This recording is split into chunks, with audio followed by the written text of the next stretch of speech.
Jadi untuk Al-Fadhil Tuan Guru Ustaz Abdul Somad, soalan pertama, siapakah itu Wahabi? Apakah sebenarnya yang diperjuangkan? Dipersilakan Fadhil Ustaz.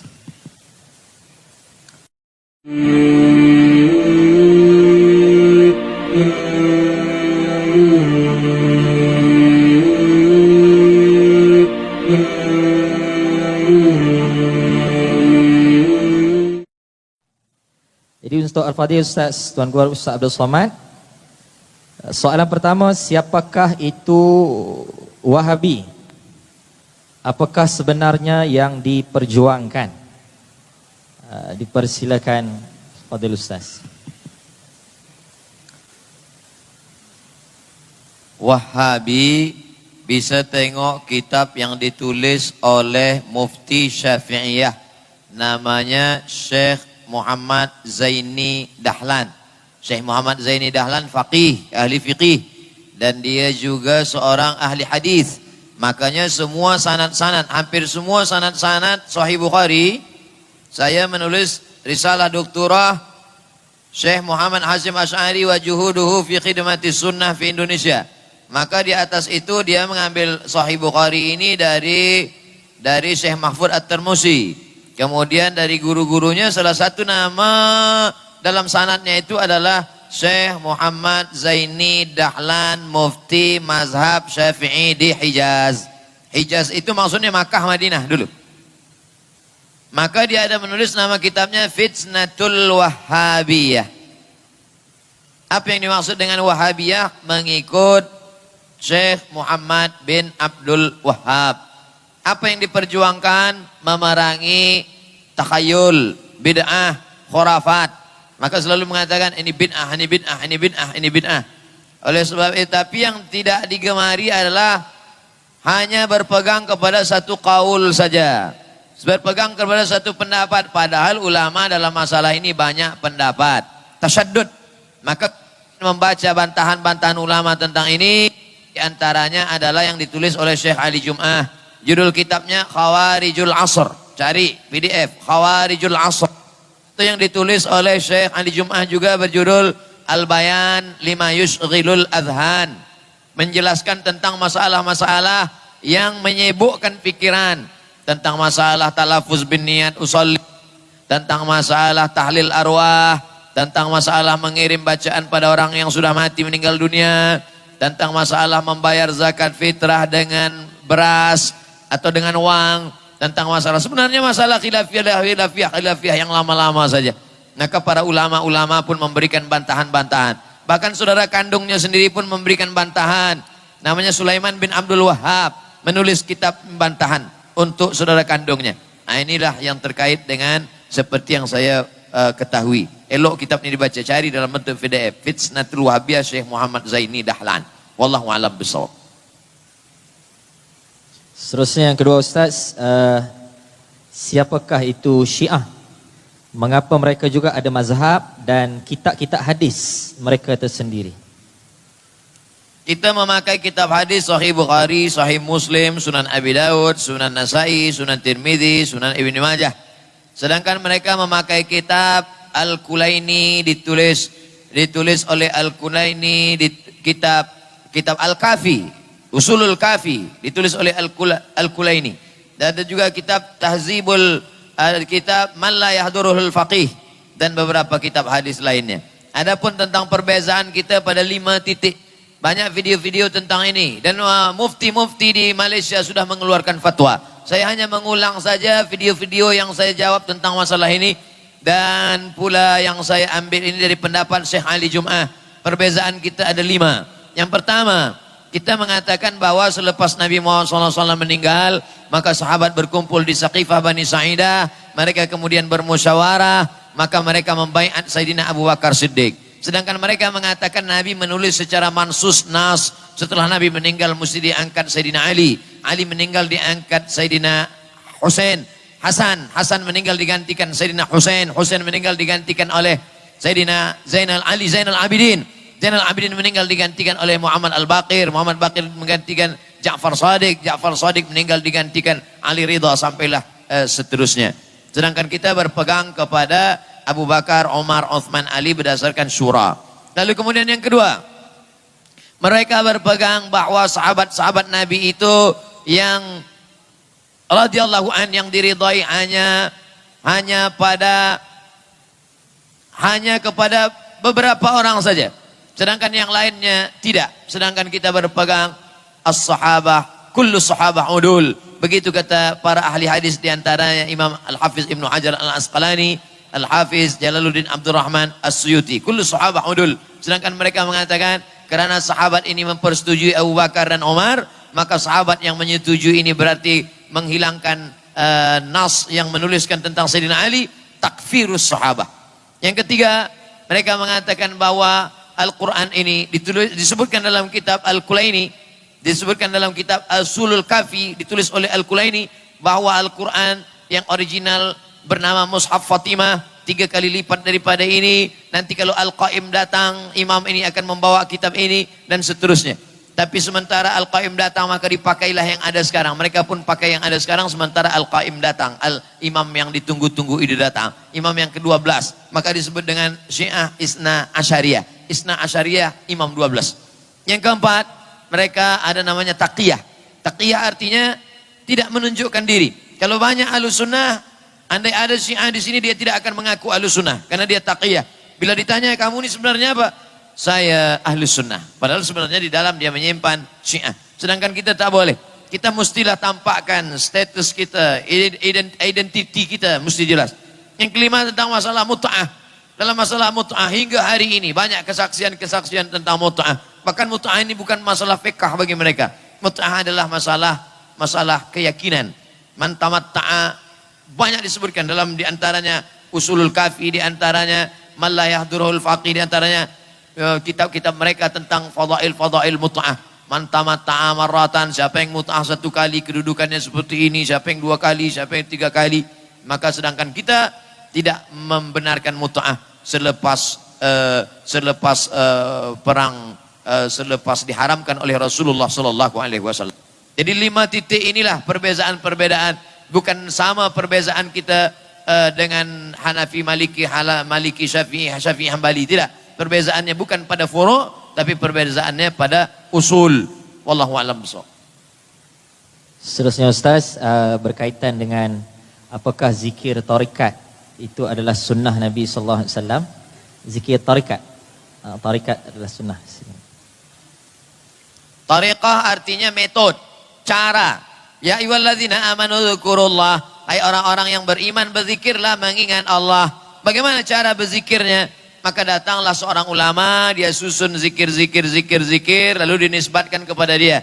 Datang Imam Abul Hasan Asy-Syazili, disusunnya aurat, zikir, hizib, maka disebut dengan Al-Azkar Asy-Syaziliyah atau At-Tariqah Asy-Syaziliyah.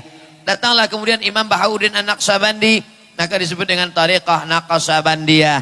Datanglah kemudian Imam Ibrahim Ad-Dasuqi, maka disebut dengan Tariqah Dasuqiyah atau Tariqah Burhamiyah. Datanglah kemudian Imam Sidi Ahmadil Badawi, maka disebut dengan Tariqah Ahmadiyah. Datang pula namanya Syekh Ahmad Ar-Rifai, maka disebut dengan Tariqah Ar-Rifaiyah. Di Mesir ada namanya Al-Majlisul A'la Lit-Turuq As-Sufiyah, majelis tinggi tarekat Sufiyah. Dan di Malaysia juga ada satu majelis khas untuk di Negeri Sembilan, itu saya tengok bahwa ada satu untuk mengawal tarekat yang mu'tabarah. Mesti ada syekhnya, mesti ada mursyidnya, mesti berdasarkan kepada Al-Quran dan Sunnah. Sebenarnya ini adalah metode cara berzikir. Maka mestilah dilihat.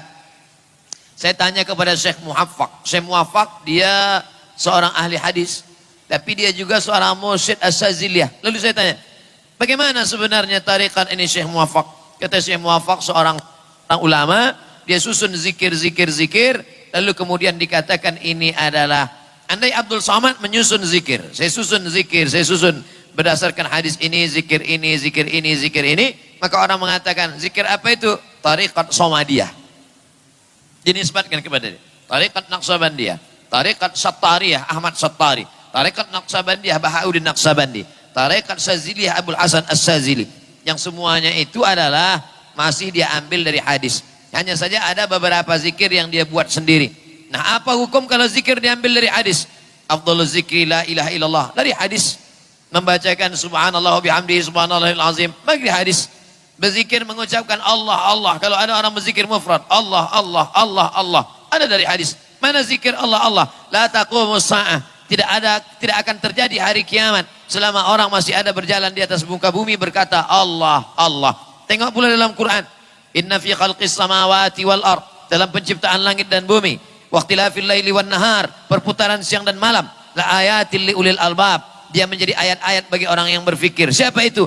Alladzina yadhkuruna Allah. Orang yang menyebut Allah. Di situ disebut mufrad tunggal. Alladzina yadhkuruna Allah. Orang yang menyebut Allah qiyaman waktu tegak, wa qu'udan waktu duduk, wa ala junubihim ketika berbaring. Tapi tetaplah mursyid-mursyid ini dilihat apakah dia berpegang kepada sunnah atau tidak. Makanya kita dalam masalah akidah Asy'ari, dalam masalah fiqh Syafi'i, dalam masalah tasawuf bukan tasawuf falsafi, tapi tasawuf sunni Abu Hamid Al-Ghazali dan Abul Hasan As-Sazili dan Junaid Al-Baghdadi. Maka lihatlah kitab Ihya Ulumuddin, dia pakai ayat Quran, dia pakai hadis Nabi. Apa kata Imam Saraj At-Tusi dalam kitab Al-Luma? Idza ra'aitar rajul, kalau kau lihat ada orang yatiru fil hawa, terbang di atas awan, yamshi 'alal ma', berjalan di atas air, la taghtar, jangan tertipu. Kalau nampak engkau ada orang terbang di atas awan, berjalan di atas air, jangan tertipu, jangan terpukau. Tapi pandanglah dia bagaimana berpegang kepada Al-Quran dan sunnah Rasulullah SAW. Maka dalam bidang tasawuf ini, lihatlah mursyid yang alim, yang berpegang kepada Quran dan sunnah. Kitab-kitab yang dia baca, Ar-Risalah Al-Qushairiyah, Qut Al-Qulub Abu Talib Al-Makki, Ihya Ulumuddin Abu Hamid Al-Ghazali.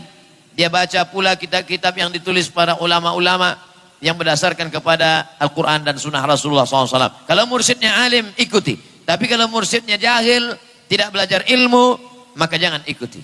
Wallahu a'lam bishawab. Seterusnya Ustaz, ini soalan ringan sikit Ustaz. Soalan mahasiswa boleh jadi. Saya masih bujang. Ketika sedang bujang ni sangat khusyuk di dalam solat. Saya bimbang kalau saya kahwin akan menghilangkan saya khusyuk dalam solat. Jadi mohon pandangan Ustaz. Dia khusyuk sedang bujang itu, dia kata khusyuk. Nanti kalau dia nikah tak khusyuk. Bila dia nikah lebih khusyuk lagi. Nikah sekali lagi khusyuk lagi.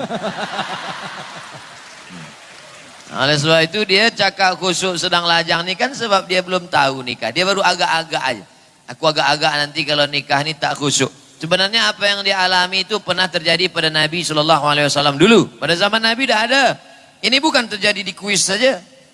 Zaman Nabi dulu dah ada. Datanglah 3 orang menjumpai istri Nabi SAW. Mereka bertanya, bagaimana ibadah Nabi? Bagaimana tahajud Nabi? Bagaimana salat Nabi? Taqalluha. Mereka merasa amal mereka ni sikit, tak ada apa-apanya. Maka yang satu berkata, asumu wala uftir, aku akan puasa, tak akan makan sepanjang tahun. Aqumu wala arqud, aku akan tahajud malam, tak tidur-tidur. Yang satu lagi berkata, wa ana a'tazilun nisa. Inilah dia yang satu tadi yang bertanya itu. Wa ana a'tazilun nisa, aku tidak akan menikah. Karena kalau aku menikah, rosak ibadahku. Apa kata Nabi? Nabi datang, Nabi marah. Man raghiba, aqumu kata Nabi, wa uftir. Aku tahajud malam. Aqumu wa arqud, aku tahajud malam tapi aku juga tidur. Asumu wa uftir, aku puasa tapi aku juga makan. Wa ana atazawwajun nisa, dan aku menikah. Faman raghiba an sunnati falaysa minni. Siapa yang tidak ikut sunnahku, maka bukan golongan umatku. Maka menikahlah. Man istata'a minkumul ba'ah, sesiapa di antara kamu yang sudah sanggup mampu menikah, menikahlah. Fa innahu aghaddu lil basar, menikah itu menjaga pandangan, wa ahsanul lil farji, menjaga kemaluan. Faman lam yastati', siapa yang tak mampu, fa alaihi bisawm, hendaklah dia banyak-banyak puasa sunat. Wallahu a'lam bishawab. Susulan dari itu Ustaz, tips untuk khusyuk di dalam solat. Masalah kaitan khusyuk dalam solat, maka tak ada kaitan orang menikah dengan tak menikah. Orang yang nikah 4 kali pun kadang tak khusyuk juga. Nah, jadi masalah khusyuk dalam solat ini jangan sangka bila kamu menikah ada istri ada anak lalu tak khusyuk. Itu kan kesimpulan, itu kan dia berfikir sendiri. Dia berfikir sendiri. Maka yang kita ikuti ini sunnah. Fa in tanaza'tum fi syai'in, kalau kamu bersilang pendapat dalam satu masalah, silang pendapat. Kalau saya tetap lajang saya khusyuk. Nanti kalau saya menikah ada istri ada anak saya tak khusyuk. Itu kan kesimpulan dia sendiri dari akal dia. Kalau galah panjang sejengkal, jangan laut hendak diduga. Begitu kata orang Melayu. Akal panjang sejengkal hendak menduga laut. Maka kita merasa kita lebih pandai dari Allah Subhanahu wa taala. Allah berkata suruh menikah. Ya ma'syaras syabab, kata Nabi, wahai para pemuda, menikahlah. Tazawwaju walud wal wadud. Menikahilah kamu dengan perempuan yang banyak anaknya dan penyayang. Inni mukatsirum bikum bainal umam. Nanti di akhirat hari kiamat di akhirat aku bangga dengan kamu karena kamu banyak. Kalau pemuda-pemuda ini tak menikah, nanti saya khawatir yang sudah menikah ini pula dia merasa perlu menyelamatkan ini. Oleh sebab itu maka jangan kita pikirkan menurut kita lalu kita ambil kesimpulan, tapi ikutlah. Fa in tanaza'tum fi syai'in, kalau kamu bersilang pendapat tentang satu masalah, farudduhu ilallah, balikkan kepada Allah. Tengok Al-Qur'an. Apa kata Allah dalam Al-Qur'an? Fankihu ma tabalakum minan nisa, menikahlah masna 2, wasulasa 3, waruba 4. Fa in khiftum ala ta'dilu, kalau kamu tak mampu berlaku adil, fawahidah, 1 saja. Hadis menyuruh menikah, Al-Quran menyuruh menikah, ulama menyuruh menikah. Wa min asbabil jununi, wa min asbabul jununi al-azabah. Di antara penyebab gila adalah kerana tidak mau menikah. Begitu dalam kitab fikih mazhab Syafi'i. Wa min asbabil jununi al-azabah. Di antara penyebab orang menjadi gila sebab tak mau menikah. Maka menikahlah. Wallahu a'lam. Seterusnya Ustaz, sunnah yang mudah dibuat dan besar ganjarannya. Apakah sunnah yang mudah dibuat dan besar ganjaran di sisi Allah? Man shalla alayya salawat kepadaku 1 kali, sallallahu alaihi bi asyra, Allah balas kebaikan. Wa hutan anhu asyara sayiat, Allah berikan balasan 10 kebaikan. Wa rufi'at lahu asyara darajat, Allah naikkan 10 darajat tingkatan kemuliaan. Maka di antara semua amalan-amalan ini, yang amalannya mudah tapi amalannya berterusan, tidak putus dan dijamin pasti di Allah adalah membanyakkan salawat. Dengan berselawat segala urusan dimudahkan Allah. Dengan berselawat segala dosa diampunkan Allah. Dengan berselawat segala susah hati dihilangkan Allah. Dengan berselawat dekat kepada Rasulullah. Siapa yang paling dekat dengan Nabi? Aqrabu majlisan. Salawat tidak memerlukan ijazah. Salawat tidak memerlukan tariqah. Salawat tidak memerlukan apa-apa. Begitu kata Sayyid Muhammad bin Alawi bin Abbas Al-Hasani Al-Maliki. Bila ada orang berselawat, dari mana kamu dapat salawat ini? Langsung dari Allah Subhanahu wa taala. Innallaha wa malaikatahu yusalluna 'alan nabi ya ayyuhalladzina amanu sallu alaihi. Allahumma salli ala sayyidina Muhammad wa ala ali sayyidina Muhammad. Bagaimana mengamalkannya? Sallu alaihi, banyak-banyak berselawat. Banyak-banyak lafaznya. Dalam Sahih Bukhari, Allahumma salli ala sayyidina, ada 5 lafaz. Salah satu lafaz yang paling mudah adalah Allahumma salli ala sayyidina Muhammad wa ala ali sayyidina Muhammad. Oleh sebab itu maka amalan, Aisyah datang bertanya kepada Rasulullah, wahai Rasulullah, apa amal yang paling afdal? Adwamuha wa in qalla, sikit tapi berketerusan. Maka amal ini sikit tak berat, sedekah berat, tahajud berat, banyak selawat. Tapi bukan maknanya selepas berselawat tak lagi bersedekah dan tak tahajud. Tahajud tetap, sedekah tetap, tapi tetap banyakkan amalan harian-harian dengan berselawat. Allahumma salli ala sayyidina Muhammad, Allahumma salli ala sayyidina Muhammad wa ala ali sayyidina Muhammad. Wallahu a'lam bishawab. Ustaz, yang terakhir insya-Allah pada malam ini, disebabkan di hadapan ini ramai anak-anak muda, pemuda, mungkin Ustaz boleh ceritakan kesan kejatuhan Khilafah Turki Utsmaniyah secara ringkas dan sehingga akhirnya kesan hari ini yang diisytiharkan oleh Presiden Amerika Donald Trump untuk deal of the century di bumi Palestin. Bagaimana untuk kita berperanan di bumi Malaysia ini? Wallahu a'lam.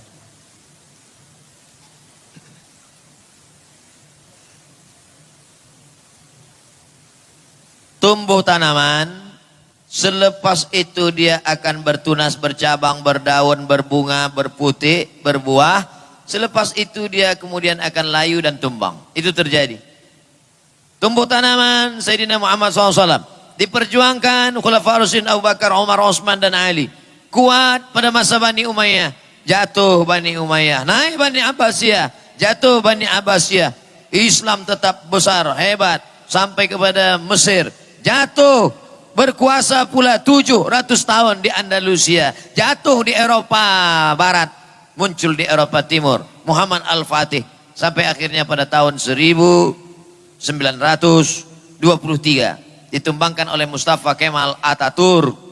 Mustafa Kemal Atatürk, dulu ada sahabat saya masa belajar kuliah, orang Turki, kata dia Mustafa Kemal Atatürk itu makamnya di atas tanah, sakaratul mautnya 6 bulan tak mati-mati. Lalu kemudian makamnya di atas tanah, bukan di dalam tanah, di semen di atas tanah, di Ankara. Oleh sebab itu maka bagaimana bisa jatuh? Akibat umat Islam lemah, berpecah belah, sibuk dengan masalah khilafiyah. La tanaza'u, jangan kamu bertikai, berkonflik, berpecah belah. Fatabshalu, kamu akan gagal. Wa tadhhabari hukum, kehilangan semangat. Oleh sebab itu belajar dari Turki Utsmani supaya Islam tetap kokoh, tetap kuat, tetap jaya. Itu menunjukkan istana-istana yang megah di Topkapi yang ada di Istanbul, yang begitu hebatnya temboknya, 35 hektar, dikuasai beratus tahun. Di dapurnya aja, tukang masaknya aja 1000 orang. Bayangkan begitu hebatnya, hancur berkeping, tumbang. Itu menunjukkan bahwa kekuatan binaan, kekuatan istana, kekuatan tidak kuat. Yang kuat adalah orangnya, mesti dikuatkan, manusianya, orang-orang yang bertakwa, orang-orang yang hebat, orang-orang yang punya kemauan yang kuat, orang-orang yang mujahid fisabilillah. Oleh sebab itu caranya adalah tidak lain tidak bukan menanamkan akidah, dikuatkan bahwa hidup ini kita tidak terlena dengan dunia. Kata Nabi SAW, sampai masanya nanti kamu akan seperti makanan di atas meja makan, yang satu menarik kakinya, yang satu menarik kepalanya, yang satu menarik dadanya. Aqillatun nahnu yauma idzin ya Rasulullah, apakah saat itu kami sedikit ya Rasulullah? Bal antum katsirun, jumlah kamu banyak. Lakinnakum ghusaun ka ghusais sail, tapi kamu seperti buih di tengah lautan yang tak ada kekuatan. Begitulah akhirnya, kerana dia tiada kekuatan, terpecah belah, ada pengkhianatan, ada kemunafikan. Akhirnya 1923, 1924 tumbang, terpecah. Kuasai Turki Utsmani itu dulu, sekarang berapa? 42 negara. Dari mulai Ethiopia, jumlah negara Arab saja 22 negara. Yang bukan negara Arab, Ethiopia di Afrika, sampailah negara Rumania, sampai kepada Eropa Barat, Eropa Timur, itu semua di bawah kekuasaan Turki Utsmani. Nah, kalau ingin mengetahui ini semua, mudah-mudahan dibukakan Allah rezeki, nanti pergi umrah, balik dari umrah singgah ke Turki untuk melihat peninggalan-peninggalan itu semua. Tapi al-Islamu ya'lu, Islam akan tetap tinggi, wala yu'la alaih. Jangan bercerita tentang Turki Utsmani ini lalu umat Islam menjadi lemah, menjadi takut. Tidak. Ada seorang orientalis, orang Yahudi bernama Bernard Lewis. Bernard Lewis. Kata Bernard Lewis, tahun 2050 umat Islam akan menguasai Europe. 2050 Islam sudah berkuasa di Europe. Itu yang berkata begitu bukan orang Islam. Tak sampai 100 tahun lagi. Dari mana analisa dia? Jerman akan diisi oleh imigran-imigran yang datang berpindah dari Turki. Orang Turki sudah memenuhi Jerman. Spanyol dengan Perancis diisi oleh orang Aljazair, Maroko, Mauritania, Tunisia mengisi. UK diisi oleh muslim-muslim yang datang dari India, Bangladesh, Pakistan. Tempat-tempat strategik diisi oleh orang Islam. Sedangkan mereka punah. Kenapa punah? Sebab mereka tidak mau menikah. LGBT. Terkena virus HIV, meninggal dunia. Sedangkan umat Islam pula banyak anaknya. Makan tidur 10. Otaknya cerdas. Banyak. Sekarang sudah, Masya Allah, tabarakallah. Bernard Lewis, Yahudi ketakutan. Islam akan banyak, Islam akan tidak perang. Islam menguasai Europe tidak dengan cara perang. Tapi dengan cara apa? Dengan kekuatan ilmu pengetahuan. Maka Islam yang paling cepat pertumbuhannya amat sangat pesat di Europe hari ini. Maka muncullah Islamophobia, ketakutan terhadap Islam. Takut mereka. Maka pancinglah Islam ini teroris, Islam ini fasis, Islam ini akan membunuh, Islam ini akan memancung. Tapi apa kata Allah? Wa makaru wa makarallah. Mereka membuat tipu daya, Allah membalas. Wallahu khairul makirin. Allah itu amat sangat kuat balasannya. Maka begitu Islamophobia ditakut-takutkan, Islam kalau berkuasa akan membunuh, orang makin mencari-cari Islam. Maka berbondong-bondong orang datang ke Maghribi. Mereka datang dari Spain, datang ke Maghribi, bersyahadat ramai-ramai ke masjid-masjid masuk Islam. Khasnya lagi selepas peristiwa 11 September. Ramai-ramai sebab mereka mencari Islam, mereka cari dakwah-dakwah Islam, mereka download buku-buku tentang Islam. Akhirnya mereka wara'aitan nasa idza jaa nasrullah, kalau sudah datang pertolongan dari Allah, wal fath, kemenangan, wara'aitan nasa yadkhuluna fi dinillahi afwaja. Dan saya percaya janji Allah Subhanahu wa taala, innaka la tukhliful mi'ad. Ada satu yang belum. Nabi dulu berjanji 700 tahun lamanya. La tufta'anna al-Qastantiniyatu. Nanti Konstantinopel pasti akan direbut oleh umat Islam. Wala ni'mal amiru amiruha. Pemimpin panglima perangnya pemimpin terbaik. Wala ni'mal jaisyu dzalikal jais. Dan pasukan tenteranya adalah yang terbaik. Ketika Nabi berkata begitu, semua apa kata mereka? Majnun, gila, sahir, tukang sihir, kadzab, pembohong. Tapi 700 kemudian siapa yang menyangka ternyata persis seperti yang dikatakan Nabi SAW. Ada satu lagi yang belum terwujud janji Nabi. Apa dia? Rom. Rom itu adalah Europe. Itulah yang dikhawatirkan oleh Samuel Huntington dalam bukunya Clash Civilization. Itu juga yang dikhawatirkan oleh Bernard Lewis. Tapi janji Allah SWT akan terwujud. Tidak dengan perang, tidak dengan membunuh, tapi dengan apa? Dengan ilmu pengetahuan. Akan lahir sarjana-sarjana, akan lahir Muslim scholar yang akan menunjukkan tanda-tanda kebesaran Allah. Sanurihim ayatina fil afaq. Kami akan tunjukkan tanda-tanda kebesaran kami di atas langit, kata Allah.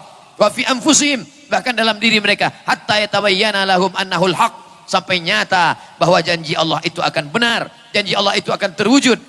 Al-Islamu ya'lu, Islam tinggi, wala yu'la alaih, tidak ada yang melebihi daripada Islam. InsyaAllah Allah akan menolong Islam. Islam ini pasti akan ditolong Allah. Andai kita tidak ditolong Islam, kita tinggalkan Islam ini, Islam pasti ditolong Allah.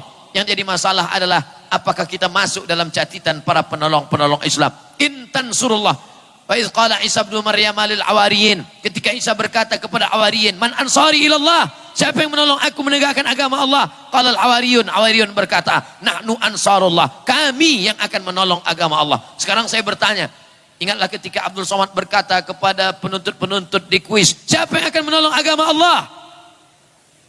Tak ada. Kami yang akan menolong agama Allah, insya Allah. Insya Allah kita akan tolong agama Allah. Intan surullah, kalau kau tolong agama Allah, yang surkum, Allah akan menolong kamu. Wa yuthabbit aqdamakum, Allah akan menguatkan kaki kamu. Allah tidak tanya berapa harta yang kau beri, Allah tak tanya apa yang sudah kau buat, Allah tak tanya berapa darahmu yang tumpah untuk jihad, tidak. Tapi yang ditanya Allah adalah apa yang sudah kau ikhlaskan untuk menolong agama Allah Subhanahu wa taala. Mudah-mudahan nanti kita termasuk yang boleh menjawab pertanyaan ketika berhadapan dengan Allah Subhanahu wa taala. Amin ya rabbal alamin. Takbir. Takbir. Wallahu a'lam. Alhamdulillah, terima kasih banyak diucapkan kepada yang berbahagia Datuk Seri Ulama Setia Negara Indonesia Al-Fadil Tuan Guru Ustaz Dr. Abdul Samad di atas perkongsian ilmu yang begitu padat serta soal jawab. Tuan-tuan dan puan hadirin, saya mohon maaf kalau ada soalan yang tidak sempat kita tanyakan pada malam ini. Untuk itu sebagai akhirnya majlis sukacitanya mempersilakan Al-Fadil Ustaz Don Daniel Don Biajid untuk menutup majlis yang penuh keberkatan ini dengan bacaan doa. Dipersilakan.